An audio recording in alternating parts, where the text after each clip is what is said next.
Hello everyone, welcome back to my channel wisdom academy. आज इस video में हम डिस्कस करने वाले हैं टीजीटी एसएसटी का एलिजिबिलिटी क्राइटेरिया क्या होना चाहिए या टीजीटी एसएसटी के लिए आपके पास क्या सब्जेक्ट होना चाहिए कि आप टीजीटी एसएसटी के लिए एलिजिबल हो जाओ। ठीक है, तो वैसे ही जो प्रॉब्लम आती है सब्जेक्ट कॉम्बिनेशन की वो आती है बीकॉम वालों को, जिन्होंने बीकॉम से ग्रेजुएशन की हुई है तो उनका सब्जेक्ट कॉम्बिनेशन नहीं बनता या फिर उनका कोई पर्टिकुलर पोस्ट ही नहीं बनती टीजीटी की, वो डायरेक्ट पीजीटी कॉमर्स के लिए एलिजिबल होते हैं तो टीजीटी की कोई पोस्ट नहीं बनती एक्सेप्ट DSSS। ठीक है, लेकिन अगर अभी आपने जो केवीएस के एग्जाम हुए थे 1-1.5 साल पहले, अगर आपने देखा हो तो बहुत सारे बच्चे जिन्होंने बीए से ग्रेजुएशन करी हुई है उनको भी बाहर कर दिया गया था इंटरव्यू के टाइम पे, क्योंकि उनका सब्जेक्ट कॉम्बिनेशन नहीं बन रहा था। ठीक है, इवन बीए से उन्होंने सारे सब्जेक्ट बीए के पढ़े हुए हैं, उनके पास एसएसटी के सब्जेक्ट है, स्टिल वो क्राइटेरिया को फुलफिल नहीं कर रहे थे और उनको बहुत सारे बच्चों को बाहर कर दिया था इंटरव्यू के टाइम पे। क्योंकि आपको पता है इंटरव्यू से पहले डॉक्यूमेंट वेरिफिकेशन होता है, तो सारी जो एलिजिबिलिटी क्राइटेरिया होता है हमें उसको फुलफिल करना होता है। ठीक है, तो आज हम वही डिस्कस करने वाले हैं कि क्या एलिजिबिलिटी क्राइटेरिया होना चाहिए स्पेशली टीजीटी एसएसटी का। ठीक है, पर्टिकुलर पोस्ट मेंशन करियो हम टीजीटी एसएसटी का कर रहे हैं। इसके अलावा अगर क्योंकि टीजीटी एसएसटी को लेके बीकॉम वाले बच्चों के भी बहुत मैसेज आते हैं और जो बीए बच्चे कर रहे हैं या कर चुके हैं उनके भी मैसेज आते हैं कि क्या हम टीजीटी एसएसटी के लिए एलिजिबल हैं। तो आज हम सिर्फ टीजीटी एसएसटी पे बात करने वाले हैं। अगर इसके अलावा आपको किसी पोस्ट के रिगार्डिंग चाहिए, टीजीटी मैथ्स, टीजीटी साइंस, क्या उसका एलिजिबिलिटी क्राइटेरिया होना चाहिए, तो वो आप प्लीज नीचे मेंशन करना, तो हम फिर उसके बारे में फर्दर वीडियो में डिस्कस करेंगे। और आज जो हम टीजीटी एसएसटी का एलिजिबिलिटी क्राइटेरिया डिस्कस करेंगे वो करेंगे DSSB, NVS, AEES और KVS का। ठीक है, चारों ही सेंट्रल लेवल पे जॉब्स हैं, सब करवाते हैं, तो हम इनके बारे में डिस्कस करने वाले हैं क्योंकि इनकी जॉब जो थोड़ी है मतलब सेंट्रल लेवल पर है, तो इनका एलिजिबिलिटी क्राइटेरिया क्या है। तो सबसे पहले तो हम बात करते हैं मिनिमम जो हमें हर जगह चाहिए, वो चाहिए कि आपके पास 50% के साथ एक ग्रेजुएशन की डिग्री होनी चाहिए। ठीक है, चारों में कॉमन है, 50% में आपको ग्रेजुएशन की डिग्री तो चाहिए, क्योंकि मैं हर बार नहीं बोलूंगी हमें सबके लिए 50% ग्रेजुएशन की डिग्री चाहिए, ये कॉमन है।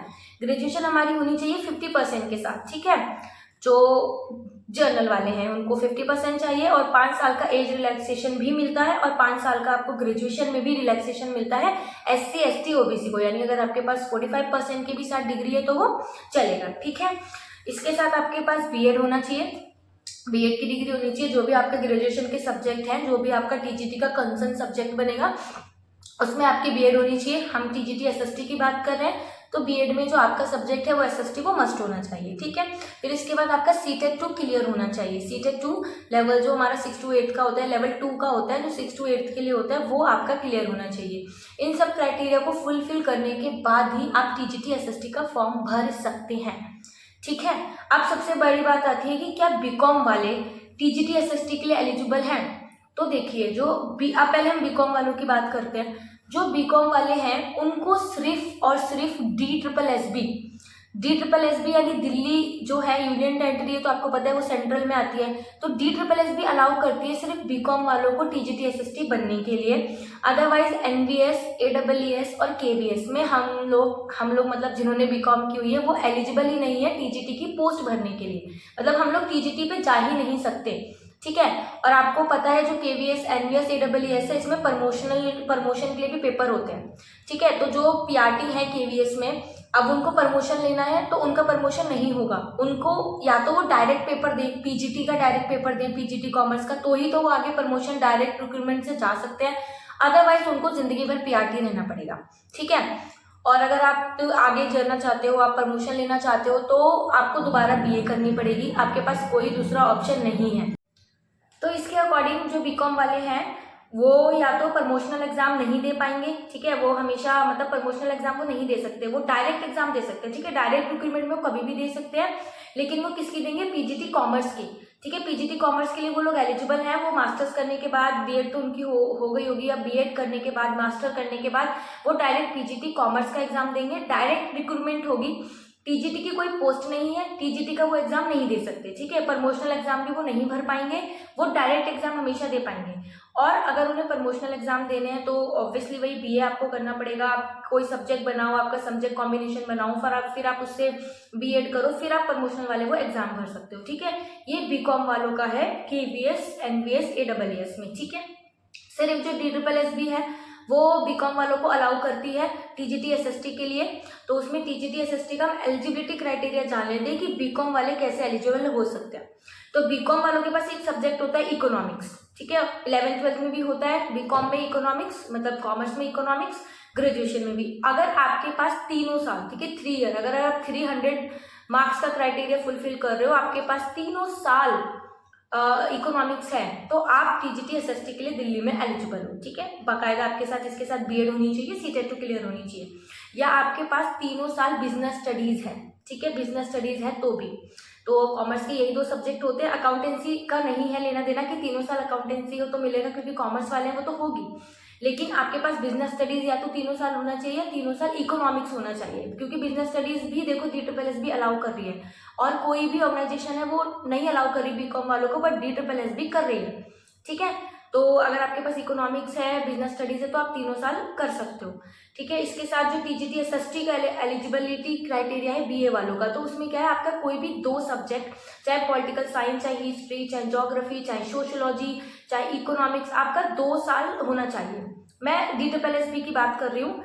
DSSB में आपका बीए वालों के लिए कोई भी 2 सब्जेक्ट 2 साल होने चाहिए, 2 साल पॉलिटिकल साइंस हो या 2 साल हिस्ट्री हो, 2 साल ज्योग्राफी, मतलब कोई भी एसएसटी के 2 सब्जेक्ट आपके पास 2 साल होने चाहिए, तो आप जो है टीजीटी एसएसटी के लिए एलिजिबल हो। DSSB में कोई भी 2 साल 2 सब्जेक्ट, ठीक है, 2 साल कोई भी 2 सब्जेक्ट। उन सब्जेक्ट में कौन कौन से हो सकते हैं, history, political science, geography, sociology, even जो DSSB है वो सोशियोलॉजी वालों को भी अलाउ करती है, इकोनॉमिक्स, बिजनेस स्टडीज और साइकोलॉजी, यानी जिनके पास ग्रेजुएशन में साइकोलॉजी भी है, ठीक है, 2 साल, वो भी एलिजिबल है टीजीटी एसएसटी का फिलफिल करने के लिए फॉर्म DSSB का। क्योंकि जो एनवीएस है, केवीएस है, ये ना सोशियोलॉजी वालों को अलाउ करते हैं ना साइकोलॉजी वालों को अलाउ करते हैं, बट ये DSSB ऐसा है जो इन सारे सब्जेक्टों में जिन्होंने ग्रेजुएशन करी हुई है वो उनको टीजीटी एसएसटी करने के लिए अलाउ करता है। उसमें आपका साइकोलॉजी भी है, सोशियोलॉजी भी है, political science, geography, history, economics, business studies, ये सारे सब्जेक्ट्स हैं जिनको DSSB अलाउ करता है, ठीक है। इसी के साथ बीए और बीकॉम का हो गया आपका DSSB का। यहाँ पे वो मतलब आपको दिख रहा होगा साइड में, तो वो आप देख लेना, ठीक है। तो DSSB में बहुत सारे लोगों को चांसेस हैं टीजीटी एसएसटी बनने के, क्योंकि बाकी सारी जो ऑर्गेनाइजेशन है ना, उनके एलिजिबिलिटी क्राइटेरिया की वजह से रास्ता थोड़ा सा बंद हो जाता है, और बच्चों का जिनका सब्जेक्ट कॉम्बिनेशन नहीं बनता, भले ही उन्होंने बीए से करा है, फिर भी उनका सब्जेक्ट कॉम्बिनेशन नहीं बनता, तो एक तरीके से मतलब उनका टीजीटी की पोस्ट खत्म हो जाती है। बट यस, DSSB बीकॉम वालों को भी, ठीक है, और जिन्होंने ग्रेजुएशन अपनी एजुकेशन से करी है, साइकोलॉजी से करी है, सोशियोलॉजी से करी है, वो एलिजिबल है DSSB के लिए, ठीक है। अब हम बात करते हैं केवीएस की। केवीएस में बीकॉम वाले तो है ही नहीं, ठीक है, अब हम बीकॉम वालों को हटा देते हैं। केवीएस, एनवीएस, ईडब्ल्यूएस में बीकॉम वालों का कोई काम नहीं है, टीजीटी एसएसटी में इनकी कोई पोस्ट ही नहीं है, ये लोग एलिजिबल ही नहीं है। अब हम बात कर रहे हैं बीए वालों की। अब ऐसा क्या होता है कि इनमें बीए वालों का भी सब्जेक्ट कॉम्बिनेशन नहीं बनता, ठीक है। साइड में यहाँ पे आपको सबकी एलिजिबिलिटी दिख रही होगी कि क्या एलिजिबिलिटी ये लोग मांग रहे हैं। तो देखो, सबसे पहले तो अगर आप लोग बीए कर रहे हो और आप इन फ्यूचर में टीचर बनना चाहते हो, अगर आप बीए कर रहे हो और तो ऑब्वियसली आपके सब्जेक्ट एसएसटी रहेंगे मोस्टली, ठीक है, मोस्टली बीए में सब एसएसटी पढ़ते हैं, तो आपके पास केवीएस, एनवीएस और एडब्ल्यूएस के लिए एक सब्जेक्ट कंपलसरी है, हिस्ट्री और ज्योग्राफी। या तो हिस्ट्री आपके पास 3 साल होना चाहिए या ज्योग्राफी आपके पास 3 साल होना चाहिए, ठीक है। या तो आप हिस्ट्री 3 साल रख लो या ज्योग्राफी 3 साल कर लो। अगर इन दोनों में से कोई भी एक सब्जेक्ट भी नहीं है ना आपके पास, तो यू आर नॉट एलिजिबल। भले आप पॉलिटिकल साइंस 3 साल पढ़ो, आप इकोनॉमिक्स 3 साल पढ़ो, कोई फर्क नहीं पड़ेगा, बट आप एलिजिबल नहीं होंगे। आपको एक बात ध्यान रखनी पड़ेगी, TGT, SST, KVS, NVS, AWS में बनने के लिए आपके साल या तो आपके पास 3 साल हिस्ट्री हो या 3 साल ज्योग्राफी हो। दोनों सब्जेक्ट तीनों साल हो तो चलेगा, कोई इशू नहीं है। हिस्ट्री भी 3 साल हो, ज्योग्राफी भी 3 साल हो, चलेगा, कोई इशू नहीं है। लेकिन हिस्ट्री जरूर होना चाहिए और ज्योग्राफी आपका 3 साल जरूर होना चाहिए। इन दोनों में से कोई एक सब्जेक्ट, ठीक है। तो आपका हिस्ट्री मान लेते हैं, हमने हिस्ट्री ले ली, आपका हिस्ट्री 3 साल हो गया कंपलसरी, ठीक है। अब इसके साथ ये जो केवीएस, एनवीएस, एडब्ल्यूएस है, ये सिर्फ आपको 4 सब्जेक्ट अलाउ करता है। जैसे DSSB भी आपको साइकोलॉजी भी दे रहा है, सोशियोलॉजी भी दे रहा है, बिजनेस स्टडीज भी दे रहा है, इकोनॉमिक्स भी दे रहा है, ये नहीं देते। ये जो ऑर्गेनाइजेशन है आपके सिर्फ 4 सब्जेक्ट अलाउ करता है। वो कौन से हैं? हिस्ट्री और ज्योग्राफी एक हो गया, ठीक है, हिस्ट्री ज्योग्राफी एक हमारा फिक्स है, इनमें से कोई एक होना ही होना चाहिए। फिर सेकंड है हमारा पॉलिटिकल साइंस, पॉलिटिकल साइंस आपके पास होना चाहिए। फिर हमारा इकोनॉमिक्स, ठीक है, हिस्ट्री, ज्योग्राफी, पॉलिटिकल साइंस और इकोनॉमिक्स, बस ये 4 सब्जेक्ट आपके पास होने चाहिए। इन चारों में से आपको सब्जेक्ट कॉम्बिनेशन बनाना है। आपने साइकोलॉजी लिया है तो भी आप आउट, सोशियोलॉजी लिया है तो भी आप बाहर हो एलिजिबिलिटी क्राइटेरिया से। आपके पास 4 सब्जेक्ट हैं, वो है हिस्ट्री, ज्योग्राफी, पॉलिटिकल साइंस और इकोनॉमिक्स, ठीक है।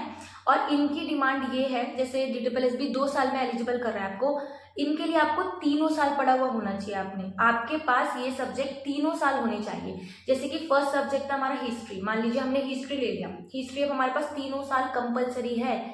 जैसे इसमें से चारों में से हम कोई भी सब्जेक्ट पढ़ ले, मान लो पॉलिटिकल साइंस और इकोनॉमिक्स हमने तीनों साल पढ़ा है, बट हम स्टिल एलिजिबल नहीं है क्योंकि हमारे पास हिस्ट्री या ज्योग्राफी नहीं है। मैं बार बार अपनी बात रिपीट कर रही हूँ, हिस्ट्री या ज्योग्राफी में से एक सब्जेक्ट मस्ट है, इसको आपको रखना ही पड़ेगा। आप भले पॉलिटिकल साइंस और इकोनॉमिक्स ले लोगे, आप एलिजिबल नहीं हो, ठीक है, आप उसके लिए एलिजिबल नहीं हो। तो आपके को हिस्ट्री, आप हिस्ट्री ले लो 3 साल, आप 3 साल ज्योग्राफी ले लो, आप एलिजिबल हो। आप सिर्फ हिस्ट्री ले लो और सिर्फ पॉलिटिकल साइंस ले लो तो भी एलिजिबल हो।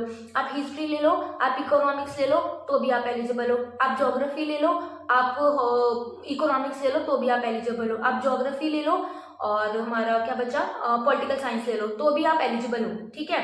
तो या तो हिस्ट्री ज्योग्राफी आप एक अपना सब्जेक्ट तो कंफर्म करवा लो, सब्जेक्ट की मतलब 3 साल आपको रहना ही रहना है, ये सब्जेक्ट 3 साल होना चाहिए। अगर 2 साल भी होता है तभी भी आप एलिजिबल नहीं हो। हिस्ट्री ज्योग्राफी में से कोई भी एक सब्जेक्ट आपका 3 साल होना चाहिए। इसके साथ आप 3 सब्जेक्ट ले सकते हो, चाहे तो ज्योग्राफी 3 साल होना चाहिए, या इकोनॉमिक्स 3 साल होना चाहिए, या पॉलिटिकल साइंस 3 साल होना चाहिए, ठीक है।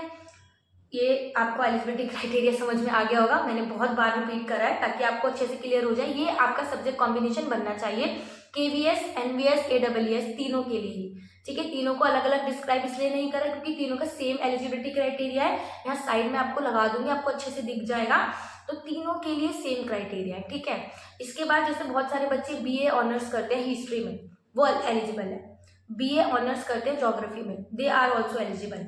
बट अगर आप BA honours in political science करते हो, आप एलिजिबल नहीं हो, ठीक है।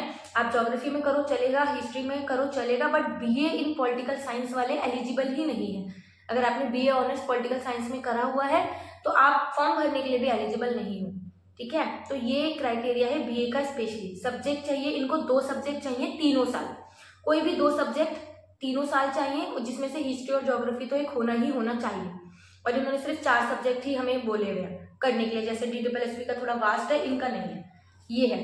तो अभी भी जिन बच्चों ने BA में एडमिशन लिया है या लेने वाले हैं, या वो टीचर बनने की सोच रहे हैं और TGT SST बनना चाहते हैं, तो आप इन चीज़ों को ज़रूर ध्यान रखना कि आपके पास ये सब्जेक्ट हो। इसी के साथ अगर आपको मान लीजिए कोई लैंग्वेज का टीचर बनना है, TGT Hindi, TGT English, TGT Sanskrit, तो उसका बहुत सिंपल सा क्राइटेरिया है कि आपके पास 3 साल होनी चाहिए, ठीक है। वो लैंग्वेज 50% प्लस मार्क्स के साथ 3 साल होनी चाहिए, तो आप उसके लिए एलिजिबल है, ठीक है। तो आई होप आपको ये जो वीडियो है वो समझ में आई होगी अच्छे से, और आई होप आपके काफ़ी डाउट्स क्लियर हो गए होंगे। आपको इसके अलावा किसी और सब्जेक्ट का कॉम्बिनेशन जानना है या कुछ इससे रिलेटेड डाउट है तो वो आप कमेंट करके पूछ सकते हैं।